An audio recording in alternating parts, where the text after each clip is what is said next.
My name is Tim. And I'm Jan. Together we establish world-class pre-sales in the German-speaking region and turn you into a sales engineering rockstar.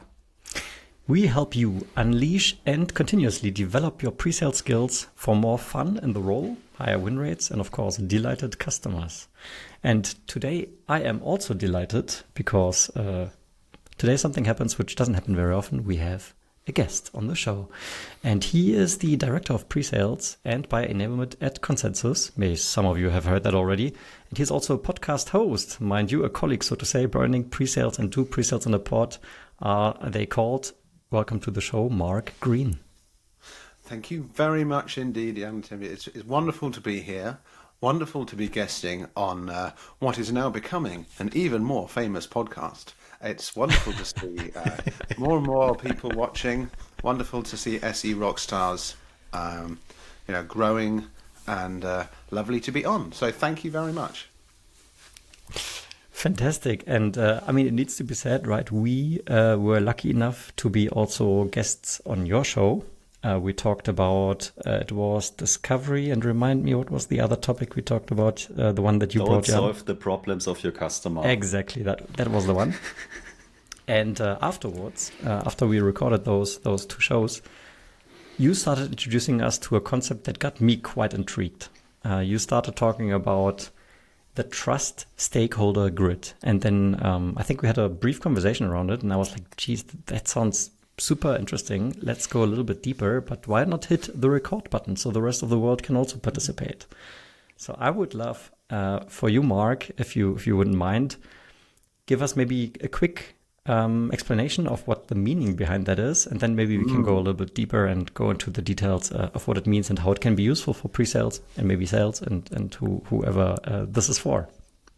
Excellent. Well, thank you so much. Yes, this is something that I hit upon recently after my work looking at the buyer journey.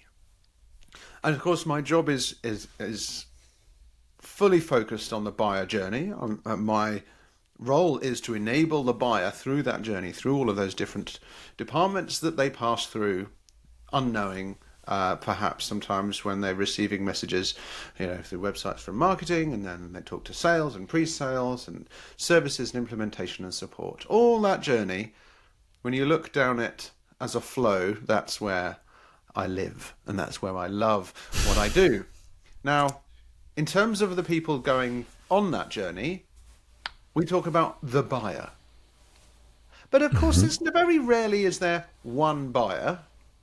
There's a whole selection of buyers within that organization. And vendors have been good and bad, and we've all seen where they either know that there are other people with tasks to accomplish and then enable their champion, their point of contact, to go and help run that internal sale that they're never going to get to talk to these other people, or they don't. And they wonder why their champion is all for the product. They get the messaging, they're totally bought in, and yet there's no budget, the project never moves on, and all of the other weird things that happen. And it's because of this group of stakeholders. So I was doing work about that group of stakeholders, and along with one of my team called Ty, we got together in Austin, Texas. Now, Austin is cool. One of the phrases, keep Austin weird. And so we escaped for a morning from that wonderful, vibrant city into a WeWork that looks exactly the same as all other WeWorks that you've ever visited. Maybe with just welcome to Austin. Yeah, exactly. So, but what we did is we took that creative spirit and we took a bunch of Post-it notes, and up on the wall, the glass wall, we noted all of the actions that must happen for a purchase to happen. And at the start, we did some examples, which was going to a restaurant, and the other one was buying an iPhone. Now, you might not know, Ty used to run a very successful Apple store. And so he's seen people buying Apple products And of course, if you're a fan of Apple, you know the way you do it is to, as soon as there's an Apple product released, you buy it. That for some reason, this is the Apple way. However, we know that that's perhaps a joke, and it's not that easy. So what we find then is there's different actions. With a phone, you have to work out who's actually paying for it. So maybe it's a child that's getting the phone, or a teenager. Maybe it's the parents that are paying for it. So the buyer is different to the user. So the user experience matters to the child, but the payment plan or the support service, it matters to different things. And so all of these actions have to be achieved. And this is where the idea of trust states came from. Someone is currently at a state of I don't trust that what needs to happen can happen with you helping. What we want to do is move that to yes, I do trust that the thing that I need you can do for me. Now that sounds really simple. Doesn't it? Don't trust, do trust. I need to, of course, make one comment, which your story included something very blasphemous, if that is a word. You used a Post-it and a glass wall. Don't you know there's virtual whiteboards and collaboration solutions? I'm just joking. It's good because then we turned that in reality Miro board into an actual Miro board. I'm just joking. So to summarize what you said, I think point number one was, right, firstly, realizing that the buyer is not one single person in a modern B2B software sale. Chances are it's 10 to 20 people. I think latest Gartner studies or whatever, they confirm that on average, that the number is even rising further. And you're saying, okay, firstly, we need to realize that fact. And secondly, now let's actually write those down and let's capture what you call the trust state and acknowledge that we can move forward on the trust state from one of these people, but that doesn't mean that the needle moves for some of the others that are also involved in the decision-making process. That's the basis. That's correct, yes. And so let's take instead of a conceptual example, let's take a real-world example. So imagine you work in a software company and they are selling to finance people. You may be trying to help the CFO with a particular trust state. And let's say they have a task to check whether or not waterfall reporting is available in your product. Now, waterfall reports are a particularly complex thing for a spreadsheet to do. And so if your software's got it, then that's quite good. But how easy is it to do? So it's very easy to say whether it has the feature or not. But the reality is, am I going to be able to use this for what I need it to do? And so it may be that this CFO has a current trust level below the sign off, yes, I know that this is going to do. So all you need to do is move the trust state from the current state to the goal state. You don't need to move it way past. You don't need to teach this CFO to be the world's greatest waterfall report writer. But it has to be enough that the number of actions that CFO must complete in order to say, yes, we should go ahead. You have my approval with this software. You just have to move all of those. And there's a number of ways we can do that. And what I found fascinating was that can be through self-service methods. So it could be that they can go onto a website and learn how easy it is to do. Maybe they have to be shown it by a person. Maybe it could be an automated demo, and maybe it could be a document, or it could be their friend. You know, they could go out onto LinkedIn. You've used this software before. I can't see anything about waterfall reports. Can you do them? The person says, "Oh yeah, they're real easy." Ding, done, tick. Right. So, what this grid was, and this mapping exercise that we did, was to put all of these different state changes for each of the stakeholders, like the CFO and the project manager and the IT team. You know, they'll all have their different things that they need to be confident about, and work out which method to apply to each action. Because if you apply a face-to-face meeting to a very low value, small state change, that's an expensive calculation. But if you do a very cheap, it's on our website so people can just learn it there, to something that they have either a very large trust state change to move or a high number of them, then applying just they can find it on the website is not going to provide the result you need. And so what we did is we did a calculation of what the actions are, who owns that trust state. So is it the CFO or is it some other stakeholder in this group of buyers? What is the catalyst for change? So what is the method you are using to switch all of these state changes?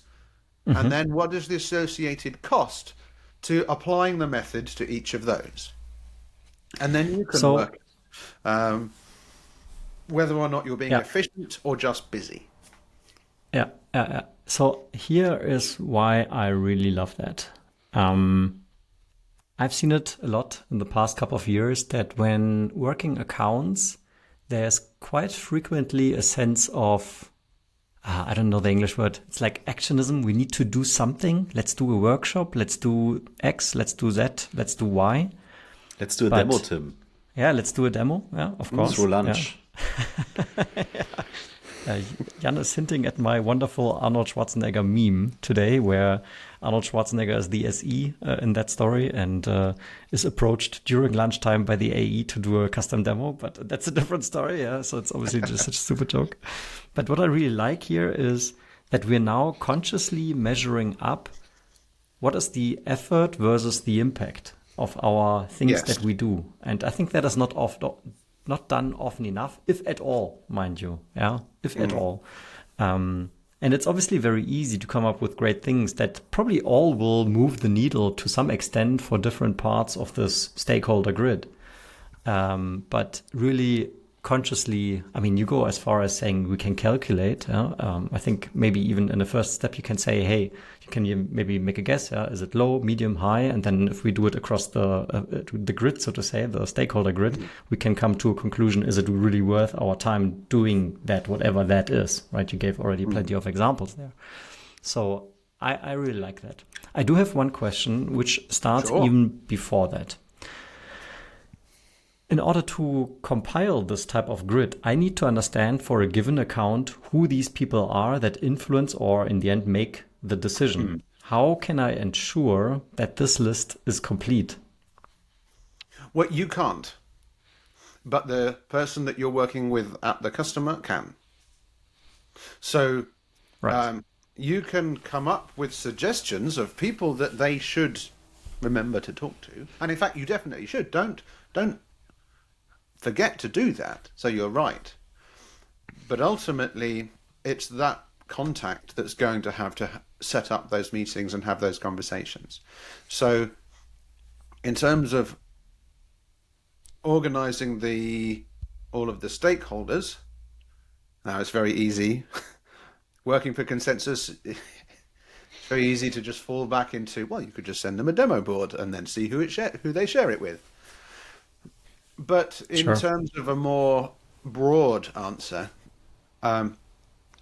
it's got to be a collaboration of likely suggested people that you think people should work with, but then that point of contact is going to have to build that list. They also have to build the list of actions, and actions and trust state changes, which they can do in collaboration with you, and you can send them a template to say, these are the kinds of people that usually champions such as yourself have to communicate with. These are the types of things that they usually need to know. Because I've seen so many times when the point of contact goes and gives a presentation about the project, but from their own perspective, not from the perspective of for example, the CFO. And the CFO then has a task to understand why this is relevant. So they have to make sure that when they go to those CFOs, they see it from their perspective. So you talked about people or stakeholders and activities. So how about the trust states? Have you been able to like define a standard and saying, hey, these are the 10 most beneficial trust states you should consider, and here is when they happen, and here is how to move a person from trust state A to B? Or Yes. do you need to define them for each deal or each customer or each industry or whatever kind of parameter? So I have created one, yes. And it fits, the actions fit into the different parts of the learning journey. And if we look at the 4 main sections or the 8 smaller sections of the buying journey, and we can put a link in. I've got it on my 5 buyer enablement levels, but it's where people need to learn what could change, then go and research what to change, what are they going to change, who are they going to change it with, how are they going to achieve that, then the very personal risk of signing and the project going and then getting it installed, going live, delivering on the outcomes that were the reason that the project started in the first place. Because as we all know, buying software is not just buying software. Hey, we bought it, problem solved. You have to actually do something with it. So the trust state changes kind of align well to that, and I put a list together. It is currently standing at about 50 things, and that's just a general overview. They consist of items such as use case research. So there could be a trust case on have we done enough research here? So it's always a worry. The vendor has said these are the things that you should check against with the competitors, but have you really done the use cases for your own business? Another one is UX or user interface practical. So do the people that are going to be using it feel that they're going to be able to achieve the task that they want to do? And another one that goes alongside that, which is a favorite of mine, is one I have labeled UX vibes. Now, that is to say, the user interface, how does it make you feel? Is it a nice place to be? They might be spending every day in that software. How is that going to make their life? A bit sad? Or is it going to be a pleasurable experience? Now, we're still talking business and software, so pleasurable experience perhaps could be a stretch, but it does make a difference. And so various people will need to trust not only that it does what it says it's going to do, but that it's going to be a nice thing to use. And so things like that, what method are you going to do or use to help them go from, I don't know whether it's going to feel good to use that software, to, yes, I trust that it's going to feel good. And you know what? If it feels good, even if it doesn't have 100% of the functionality, it might be still the choice. Right. Out of the 50, do maybe 2 or 3 come to mind where you say this is not happening often enough and vendors are overlooking those, even though they quite importantly influence the trust state? Yes, and for those watching the video, and I recommend that you do, I've got the list down here, so which is why I'm looking away. So we've got various things. I would say one that is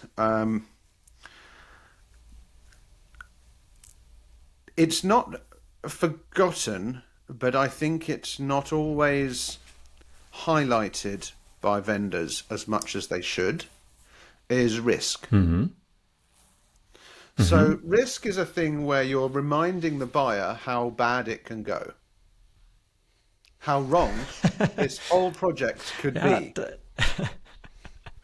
how much doesn't sound they like are something going to I need hear a new job us and sales if say it often goes now. wrong.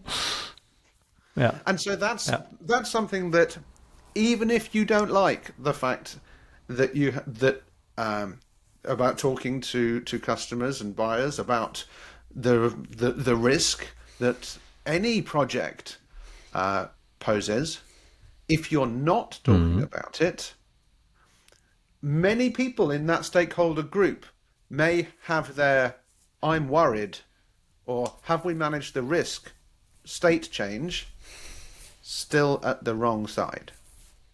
And so Yeah. by So talking this is about quite it and helping them make them feel confident that risks have been either mitigated or understood. Like there's always a risk. You can't get rid of risk.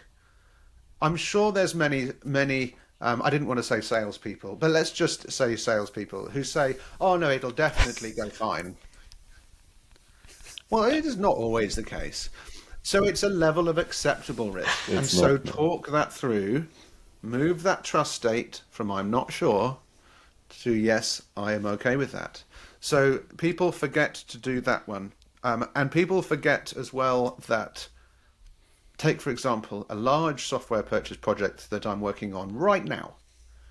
Buying the software is just like the tiniest part of it. The actual implementation of the project, which includes some software, the project itself, that is my project. That is where my success will be delivered from and the outcomes, not the purchase of the project. Sorry, of the software. So knowing that your buyers have got all of those other parts, which are nothing to do with you, but are also intrinsically linked to what you're doing with them, people forget about that as well. I love this example because it's so nicely paradoxical, right? By talking about risk, you actually increase trust through Definitely. transparency. So There's I a love quick that tip one. for someone. Sorry, Jan. Oh yeah, go on. Yeah, Oh, sorry. Just one thought on the state. So how I realize now is, so you basically put together like concerns or were they unsure about or just different things coming up during the sales cycle, and then for each of them you give like maybe a priority or how important they are, and then you try to tick the box, right? And then it's going from, hey, I'm not sure about, or I'm against it, or I'm not confident enough, to yes, I have a green check mark. And the more you get, the more you move forward with these different stakeholders. And the interesting thing is it can be different from stakeholder to stakeholder. So you can be with the Yes. CFO on that state, but with, I don't know, the project lead at the very beginning because he is still against it or has concerns or whatever. So you can influence in a constructive way, of course, not manipulating these different people and give them what they need at that point in time to help them moving forward. And I think there's also an element, and Mark, you said earlier, hey, of course, have this conversation with your champion, which I 100% agree with, to understand firstly, who are the stakeholders and what would they need in order to move that trust level forward. I would also say, to add one aspect, that we over time, as we mature as an organization and learn how our customers are buying our software, we should be in a pretty good position to actually make a conscious statement around that. Who are, like in 90% of the cases, the typical stakeholders at this type of company, and what are the typical activities for this type of customer to move, for example, the CFO from a case of doubt to, yes, I trust that this vendor and this solution is solving our problem. And then there will, most chances are, maybe even in every deal, there will be sort of like a delta from the typical case. And the delta is obviously what sort of we in sales need to find out and then cater for. But I would also expect that we can also be already quite knowledgeable about it and even educate our customers. Hey, companies typically of your size and your industry do A, B, C, D, E, F, G before they purchase this type of software. Have you considered it? We haven't even talked about F yet. Have you thought about F? Which in itself can actually be a trust building exercise, and you don't even talk about technology at all here. Yeah, and I've seen it work very well. There's a company I used to work for called Sage, and they produced a document that that was written to the main buyer, the project person, the HR person in this case. But it was about how to help their colleagues across the company understand the value of bringing in a good HR system. And so, just as Nice. you were saying there, educating these people in a way that matters to them is really useful. Now, that was a document that was helping teach them in order to then go and have those conversations. Now, that action was if we use the wonderful scoring system by John Kerr. So if you know John Kerr, great legend of our industry, created a wonderful book called The Sales Engineering Manager's Handbook. And in there he talks about the ROPE score, which is the return on pre-sales effort. So that's how much effort you're putting into which activity. So the ROPE score for that document would be quite high, quite effective, because you create one document and then it's used by multiple people for multiple purposes. In terms of the trust state changes, you can also calculate not the effort by the pre-sales people or by the vendor, but the effort by the customers themselves or the buyers and the stakeholder group. Any action that you have to undertake as a vendor in some way will cost you money. Any action that the buyers can achieve themselves inherently won't cost you money. It may cost you to enable that to happen, but in the most part, they'll be bringing themselves through that journey, not causing you more cost. It's amazing when a company wants to maintain such a tight hold of their prospects that they cause every action that the buyers try to do, they cause themselves cost by having to feel like they can only move it forward when they have a meeting. And then they wonder why everyone's time is used up and everyone's money is used up. So I think it's really good to find ways to enable these buyers and use a method that they can self-service through the bits where the trust state is small or insignificant. And for the really, really valuable ones, then you have lots of people freed up to move them on the really tough ones. Yeah. So yeah, please go ahead, Jan. are you sure? Yeah, I also have one more left, but please, Okay. you start. So many questions, so little So time. I mean, yeah, so many interesting areas just also within the own company, right? So I mean, you always talking about the buyer's journey and enabling the buyer, right? I hear a lot of people talking about the sales journey and the sales process and the sales funnel and forecasting at the end of the day. So assuming you are able to define the trust states, your stakeholder, and really giving your potential buyer what they need to move forward, which I think is a goal everyone should aim for. So have you seen the trust grid being connected into these internal processes, especially into forecasting? Because they always try to aim for when is the deal coming and where we are and how sure you are you will close it in that quarter or by the end of that month or whatever, right? And nobody knows. And sometimes it's like, I feel, or I could imagine, or something like that.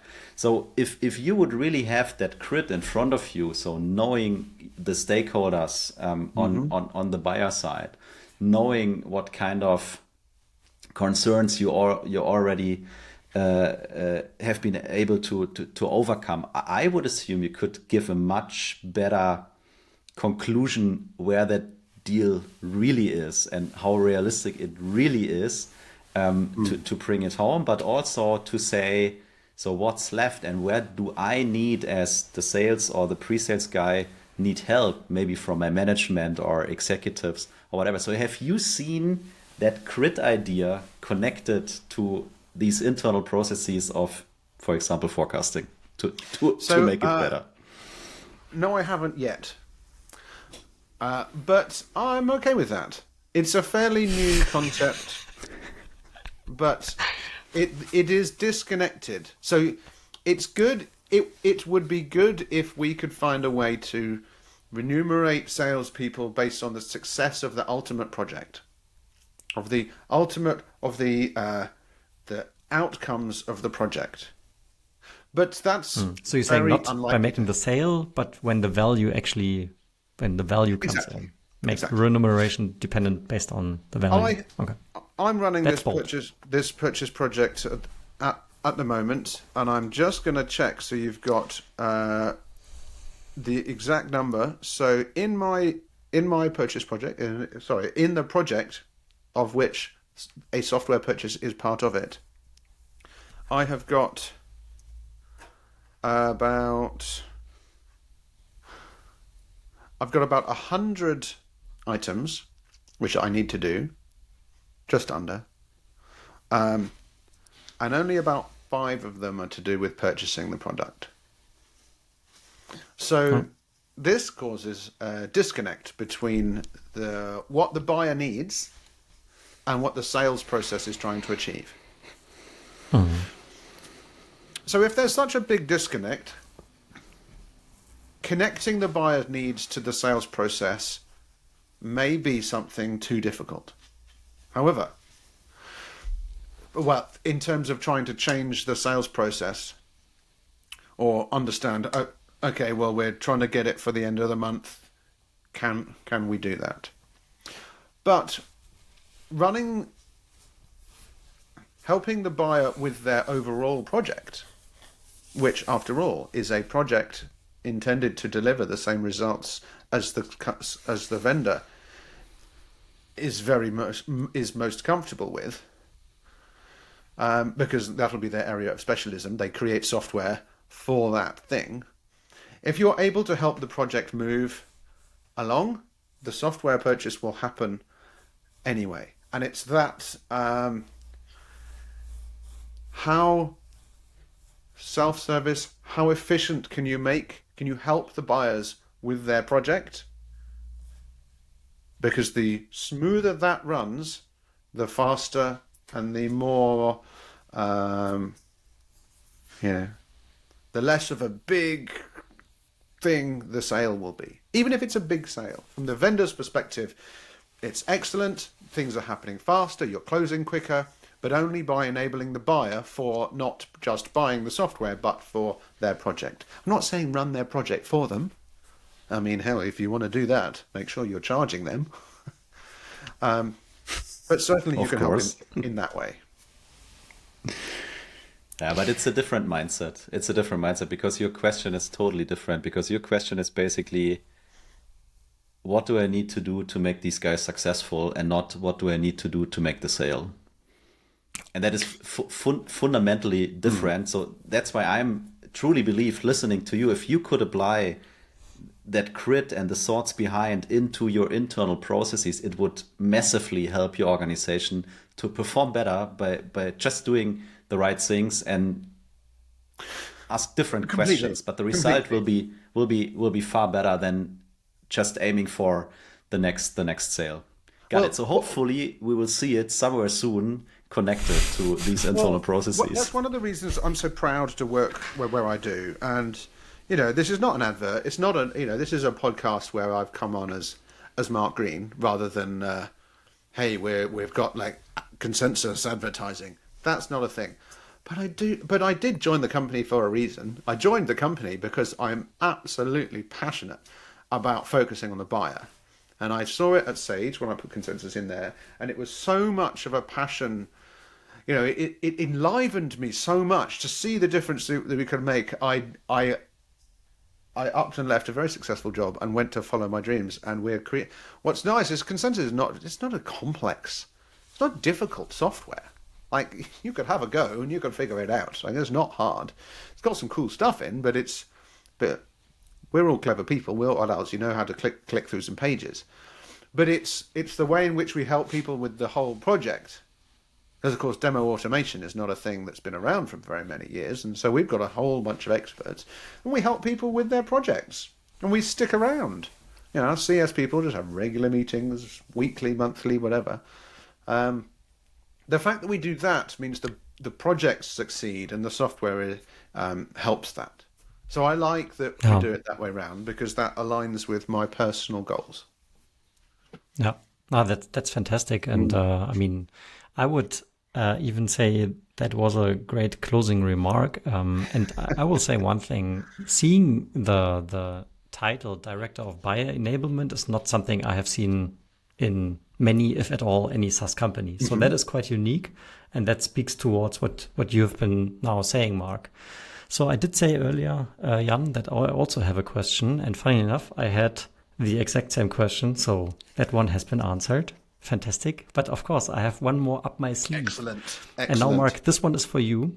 This one is for you, and it's totally not necessarily connected to the conversation we just had. But when we do have guests on the podcast, which does not happen very often, we do like to ask them one question. And the question is the following. If you imagine you had the possibility to send a WhatsApp message to every sales engineer, pre-sales person on the planet, what would that WhatsApp message say? Well.